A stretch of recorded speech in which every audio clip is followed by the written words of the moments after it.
Hey, family and friends, welcome back to Simply a Better You. Today, I am finally clearing out my freezers and pulling out everything that I need to make bone broth. So, I'm going to make some bone broth and I separate mine. I do one beef and one chicken instead of mixing it all together. But I keep all of my bone scraps from anything that we make as well as vegetables in the freezer in Ziploc bags. And then I pull them out and start loading them into my roasters and crock pots to make bone broth. So for my roaster, because my beef bones are generally larger than my chickens, I dump everything in a big roaster, all the bones, frozen or thawed, totally up to you, and all the vegetables. And I try to fill it up to the top if I can. So I've got quite a collection here. I'm throwing in some celery that was getting ready to go bad. It wasn't bad yet, but definitely nothing that I would use to juice. So I tossed those in there so they wouldn't go to waste.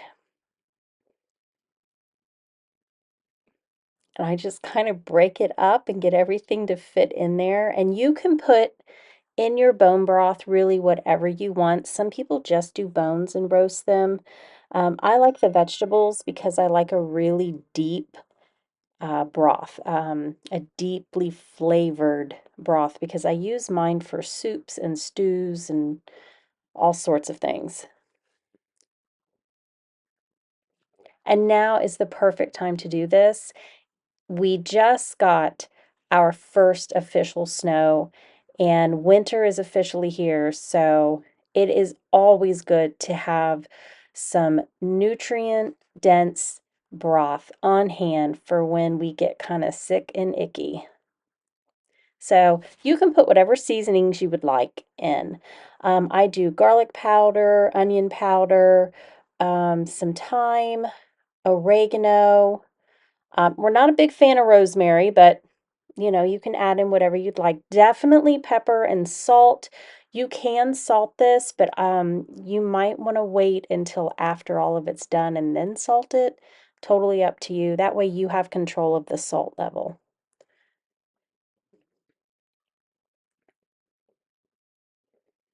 I've done this several times, so I have a pretty good idea of how much to add. It looks like I put a lot of salt in there, but honestly, it does not taste salty at all. Also, this is a little bit out of order. You don't want to add your vinegar until you're done roasting the bones and you've added your liquid. Because I'm talking in this and doing a lot at once, I wasn't paying attention to what I was doing. But it doesn't hurt it. Just because I've done it out of order doesn't mean that it's not going to work. So I set this on about 250 and I let it roast for a few hours. You just kind of keep an eye on it. And then I'll show you later here when it's ready, you'll add your water. My crock pot, I put my chicken bones in. And I do the same thing with my beef bones. I save up all the bones and a bunch of vegetables, and then I start dumping them into my crock pot. I usually have to do 2 crock pots worth of chicken broth.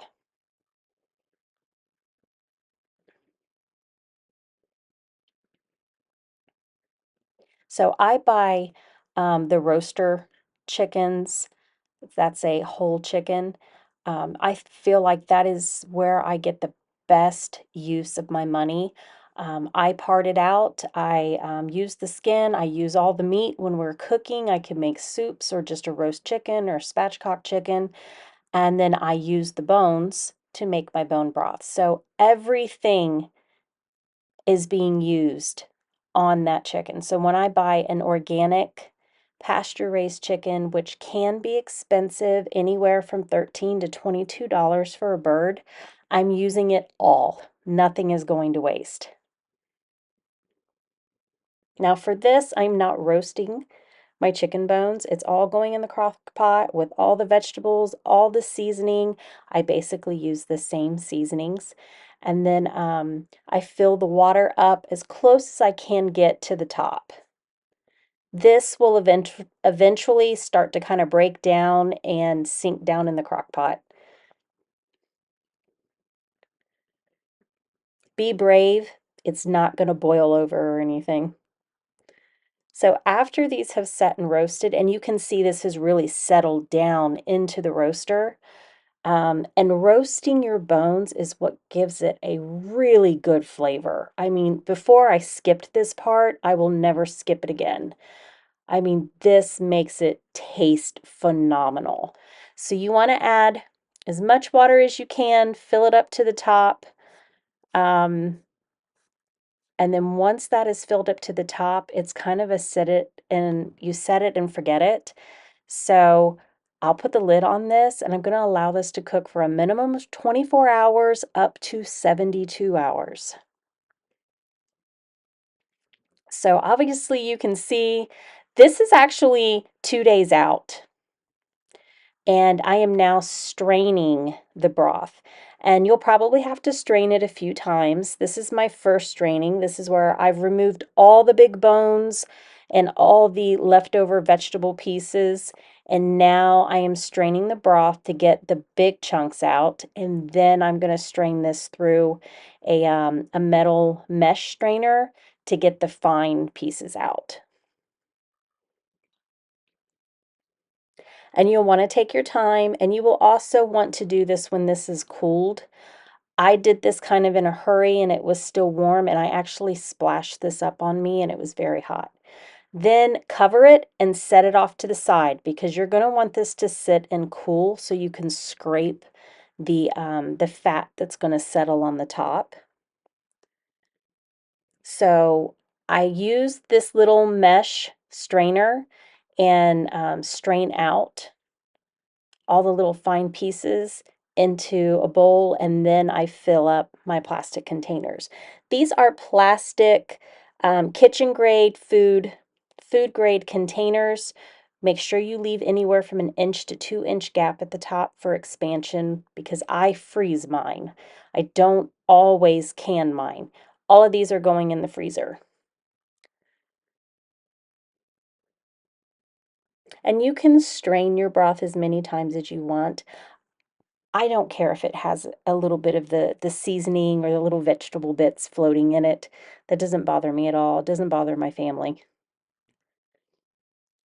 Make sure you put a towel down. This is rather messy. I have found that if you use a measuring cup, it is easier to pour. Using a ladle, it just takes longer and it's a mess.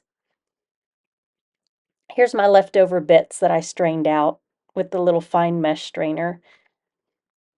And this is my first set of bone broth. I keep a marker in my kitchen. It is very important that you mark your containers. You may think you're going to remember what this is. I'm telling you, you won't. You'll get your broths mixed up. You won't know your vegetable beef from your chicken, and you'll thaw it and go, wait a sec, this doesn't taste right. So mark the top of your containers. And surprisingly, even though this is permanent marker, in some really hot soapy water, this stuff comes off really well.